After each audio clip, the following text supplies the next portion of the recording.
Okay students, अब हम लोग नेक्स्ट देख रहे हैं मैकेनिज्म ऑफ रिएक्शन। तो मैकेनिज्म ऑफ रिएक्शन में हमने बोला है series of elementary reaction which leads to overall stoichiometry of reaction is called mechanism of reaction.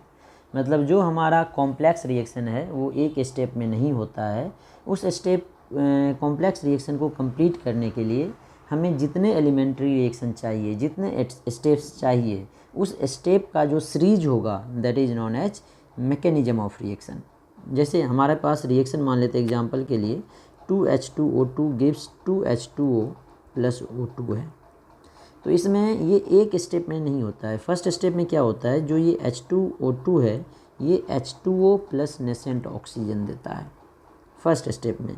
इसे हम लोग स्टेप 1 बोलेंगे, ठीक है। और ये जो है स्लो होता है। इसके बाद जो सेकेंड स्टेप है स्टेप 2, इसमें जो हमारा ये नेसेंट ऑक्सीजन बन गया, ये 2 H2O2 आएगा, 2 H2O और 2 नेसेंट ऑक्सीजन देगा। फिर ये दोनों नेसेंट ऑक्सीजन जो है आपस में कंबाइन करके O2 बनाता है और ये फास्ट होता है, ठीक है। तो कंप्लीट रिएक्शन देखो हमारा ये बन जाएगा, ये 2 नेसेंट ऑक्सीजन इस दोनों से कैंसिल हो जाएंगे। तो क्या बचा, H2O2 gives 2H2O plus O2, क्योंकि इस दोनों को ऐड करोगे तो इससे ये कैंसिल हो जाएगा। तो क्या बचेगा, 2H2O2 gives 2H2O plus O2। मतलब इस रिएक्शन को कंप्लीट करने के लिए हमें 2 स्टेप में करना पड़ा। एक स्टेप में H2O2 और O2 दे रहा है, ये H2O प्लस O2, एक स्टेप में H2O नेसेंट ऑक्सीजन, फिर नेसेंट ऑक्सीजन आपस में कंबाइन करके O2 बना रहा है। तो जो स्लोएस्ट स्टेप है उससे हम लोग रेट लो एक्सप्रेशन लिखते हैं। जो रेट लो एक्सप्रेशन आता है ये हमेशा स्लोएस्ट स्टेप से आएगा। तो क्या होगा, R equals to K into इसका जो रिएक्टेंट है क्या है, H2O2, और H2O2 इसका जो ऑर्डर आता है वो हमेशा 1 आएगा, तो इसका पावर 1 लेंगे। और अगर ऑर्डर आपको नहीं पता है तो आप लोग इस तरह से कर सकते हैं, जो हमारा ये था इसको बैलेंस नहीं करते हैं, ये हम एक स्टेप में लिखते हैं H2O प्लस O। अब इसको कंप्लीट को 2 से मल्टीप्लाई करेंगे तो ये 2 ऑक्सीजन इससे कैंसिल हो जाए, क्योंकि 2 ऑक्सीजन चाहिए। तो इसका कोफिशिएंट क्या आया, सिर्फ एक बैलेंस रिएक्शन में 1 आया। H2O और नेसेंट ऑक्सीजन दिया, कोफिशिएंट 1 आया, तो इसीलिए इसका ऑर्डर 1 आ जाएगा। एक क्वेश्चन लेते हैं हम लोग, इससे आपको ज़्यादा समझ में आएगी। क्वेश्चन हम लोग ले रहे हैं, जो हमारा क्वेश्चन है उसमें मैकेनिज्म दिया हुआ है। आपको हमेशा क्वेश्चन में मैकेनिज्म गिवन होगा। हमें जो रिएक्शन है कंप्लीट रिएक्शन हमें दिया हुआ है CO carbon monoxide plus Cl2, ये बना रहा है COCl2, और इसका जो मैकेनिज्म है ये हमें गिवन है। पहले क्या होता है, जो Cl2 है ये रिवर्सिबली 2Cl में ब्रेक करता है और ये फास्ट होता है, ठीक है। ये फॉरवर्ड के लिए K1 दिया हुआ है, बैकवर्ड के लिए K-1 दिया है, और इसे इक्वेशन 1 मान लेते हैं। फिर जो ये CO है, जो CO प्लस Cl2 में जो CO है वो Cl के साथ कंबाइन करके रिवर्सिबली COCl बना लेता है, और ये स्टेप भी फास्ट होता है। ये सेकेंड रिएक्शन है। इसके लिए K2 और इसके लिए K-2 दिया हुआ है। ये आपके कंपेंडियम में भी ये क्वेश्चन है। और जो COCl है फिर से Cl2 से कंबाइन करके बना लेता है हमारे पास, ये रिवर्सिबल ही नहीं इरिवर्सिबल है, और ये स्लोएस्ट स्टेप है। और इसके लिए कांस्टेंट K3 दिया है, जो स्पेसिफिक रेट कांस्टेंट बोलें वो यही है K3। COCl2 प्लस Cl2 बना रहा है, ये हम लोग इक्वेशन 3 मान लेते हैं, और ये स्टेप जो है स्लो है। तो जो रेट, अब इसके लिए हमें पूछा गया है इसका रेट कांस्टेंट अगर मान लो K है तो K की वैल्यू क्या होगी।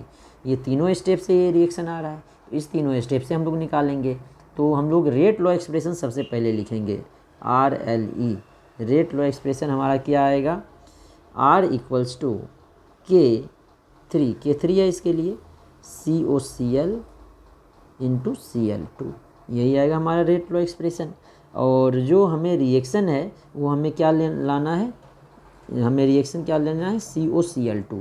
तो ये जो COCl और Cl2 तो हमें लाना है रिएक्शन में, रिएक्टेंट में Cl2 है। इस CO को लाने के लिए COCl को हमें हटाना पड़ेगा। हमें रिएक्टेंट, इसमें रेट लो एक्सप्रेशन में क्या आता है, रेट लो एक्सप्रेशन अगर इसका लिखेंगे जो हमें रिएक्शन दिया हुआ है तो क्या होगा, K मान लेते हैं, CO का पावर अल्फ़ा और Cl2 का पावर बीटा, और जो ये अल्फ़ा और बीटा है हम लोग यहाँ से निकालेंगे जो हमें मैकेनिज्म दिया हुआ है। तो हम लोग rate law expression slowest step से लिख लेंगे। अब COCl देखो किस रिएक्शन में आ रहा है, COCl हमें इस रिएक्शन में आ रहा है, तो ये रिवर्सिबल है, तो इसमें केमिकल इक्विलिब्रियम लगा के लॉ ऑफ मास एक्शन लगाएंगे। तो लॉ ऑफ मास एक्शन में क्या होता है, इक्विलिब्रियम कांस्टेंट K2/K-2, KF/K भी लिखते हैं। तो KF क्या है, K2/K-2, ये किसके इक्वल होगा, ऊपर में प्रोडक्ट लिखते थे COCl, नीचे में रिएक्टेंट लिखते थे CO/Cl। तो हमें क्या निकालना है, COCl। तो COCl का वैल्यू क्या हो जाएगा बच्चे, COCl इक्वल्स टू आ जाएगा K2/K-2 CO/Cl। अब इसको मान लो आप 4, तो 4 में इसकी वैल्यू पुट कर दो। 4 में इसकी वैल्यू पुट कर देंगे तो क्या आ जाएगा, R इक्वल्स टू फ्रॉम 4 लिख लेते हैं, फ्रॉम 4 R इक्वल्स टू क्या आ जाएगा, K3 COCl का वैल्यू पुट कर देते हैं, K2/K-2 CO/Cl/Cl2। अब CO भी आ गया, Cl2 भी आ गया, एक एक्स्ट्रा Cl है। अब इस Cl को कहाँ से हम लोग हटा सकते हैं, यहाँ से हटा सकते हैं, तो Cl2 में आ जाएगा। तो फर्स्ट से हम लोग क्या करेंगे, लॉ ऑफ मास एक्शन लगाते हैं। फ्रॉम फर्स्ट से लॉ ऑफ मास एक्शन लगाते हैं तो क्या आ जाएगा, K1/K-1, K1 है ना ये, K1/K-1 Cl का square upon Cl2 law of mass action से, K1/K-1 क्या होगा, Cl का स्क्वायर अपॉन Cl2। ठीक है, तो हमें क्या लाना है यहाँ पे, Cl। तो Cl का स्क्वायर यहाँ से क्या आ जाएगा बच्चे, K1/K-1 इंटू Cl2। तो Cl की वैल्यू क्या आ जाएगी, स्क्वायर हटाएंगे तो इधर रूट आ जाएगा, मतलब पावर 1/2 K1/K-1 इंटू Cl2 का पावर 1/2। ये आ गया ऑर्डर। Cl की वैल्यू अब पुट कर देते हैं इसमें। ये जो हमारा इक्वेशन आया है इसको 5 मान लेते हैं, 5 में वैल्यू पुट कर देते हैं। फ्रॉम 5 R इक्वल्स टू क्या आ जाएगा, K3 आया था और क्या आया था, K2/K-2 CO था और Cl था, CO Cl then Cl2। Cl की वैल्यू पुट कर दो, K1/K-1 Cl2 का पावर 1/2 और एक Cl2 पहले से था। तो इसकी वैल्यू क्या आ जाएगी, अब सारे कांस्टेंट को एक साथ कर लेते हैं, K3 K2/K-2 और बच्चे इसका भी पावर 1/2 आएगा, रूट कर रहे हैं ना, तो इसका भी पावर 1/2 आएगा। K1/K-1 का पावर 1/2, CO बचा है और इधर क्या होगा, Cl2 का पावर 1 + 1/2 3/2। तो हमें क्या निकालना था बच्चे, इसमें हमें क्वेश्चन में बोला गया था ऑर्डर ऑफ रिएक्शन। तो देखो ये सारा टर्म जो है K है, मतलब K की वैल्यू निकल जाएगी और ऑर्डर ऑफ रिएक्शन क्या होगा, CO का पावर और Cl2 का पावर, CO का पावर 1 Cl2 का पावर 3/2 1 + 3/2 5/2। क्योंकि जो रेट लॉ एक्सप्रेशन आएगा हमारा इस रिएक्शन के लिए यही आएगा। ये तो स्लोएस्ट स्टेप से आया है, ये आएगा K इंटू CO का पावर अल्फा Cl2 का पावर बीटा, CO का पावर 1 आया, Cl2 का पावर 3/2 आया। तो इस तरह से हम लोग मैकेनिज्म से निकाल सकते हैं और मैकेनिज्म आपको एक्सपेरिमेंटली गिवन होगा।